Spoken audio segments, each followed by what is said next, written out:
sobrang nalulungkot. I miss him dearly. Yung nabalitaan natin, totoo po yun, no, na butot balat po siya dahil mismo yung isa sa mga anak niya, si Kitty, ay naikwento sa akin na habang minamasahe nila yung likod, talagang nawala na yung laman. Nakakalungkot, nakakaiyak po na dumating tayo sa puntong nagbibigay ng huling habilin ng ating pinakamamahal na dating Pangulong Rodrigo Duterte. He does not deserve this. Sa totoo po, nagserbisyo po siya sa atin sa 6 na taon dito sa buong Pilipinas. Minahal niya po tayo. Kung darating naman tayo sa panahon na kukunin tayo ng Panginoon, sana po dito po yun sa ating bayan. Ito po ang kinakatakutan ko pong mangyari sa taong minahal at itinuring ko rin pong parang ama. Sa totoo lamang po, mas nakasama ko pa siya sa buong buhay ko na mas madalas. More than 100 times na mas nakasama ko pa siya kesa sa totoong tatay ko. Siya na po yung parang naging pangalawang tatay ko.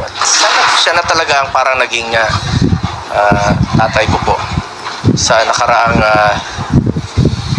24 years hanggang 2022 pag yan ng kanyang termino. Alam niyo po, ang kinakatakutan ko yung may mangyari kay Tatay Digong, ang mamatay siya sa banyagang lupain, malayo sa piling ng kanyang pamilya at milyon-milyong Pilipinong minahal at pinagsilbihan niya po. Pinagdadasal ko po na sana po wag po itong mangyari, no. Dito siya dapat sa inang bayan tumanda, dito sa ating bayan. Alam nyo, inaalagaan natin ang ating mga lolo't lola. Dapat po alagaan rin po natin siya. Matanda na po si Tatay Digong, marami na siyang sakit. Marami na po siyang sakit. At ang pagkaalam ko, nakausap ko yung doktor niya rito, ay parang wala na nga po siyang access, yung local doctor niya rito. Wala na po siyang access sa current status ng medical condition ni former President Duterte. Unlike before, since 2001 up to 2025, for 20 years, more than 20 years, may access siya, monitored niya daily, monthly, weekly, yearly yung medical condition. Ngayon wala siyang access at hindi po na-reveal o na-divulge sa kanya ang kasalukuyang estado po ni Tatay Digong, ni former President Duterte. Nakakalungkot. Sabi ko nga, let's bring him home alive. Buhay po. Dalahin natin siya ritong buhay. The Philippines is the land of his birth. It is the home of his people. Dito naman siya nanilbihan sa atin, nagserbisyo. Minahal niya tayo. Sana naman po maibalik siya rito.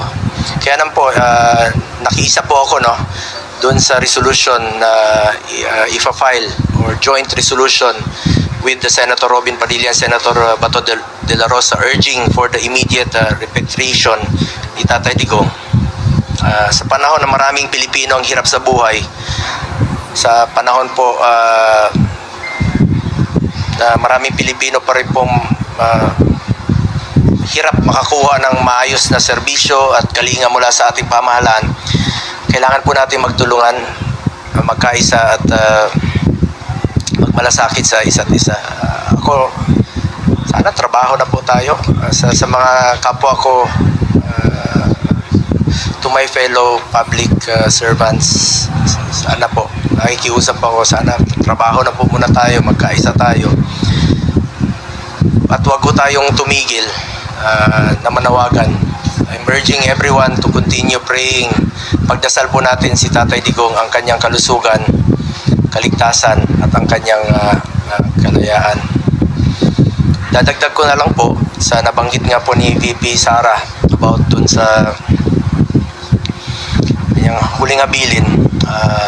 Naalala ko lang, in fact, isa po ako sa witness. Kasi usually pag meron pong last will ang isang tao, siguro about 15 years ago na po yun, na naging witness po ako doon sa kanyang mga pinagbilin.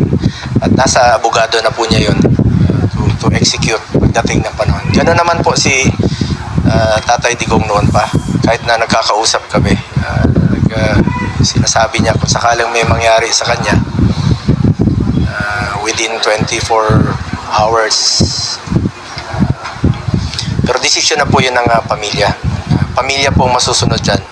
Lahat naman tayo, pamilya natin ang masusunod kung sakaling darating yung panahon na kukunin po tayo ng Panginoon.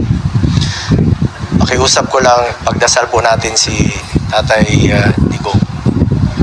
Dasal natin. Huwag po tayong tumigil. And I'm calling for peace and unity among our fellow public servants po. Salamat po.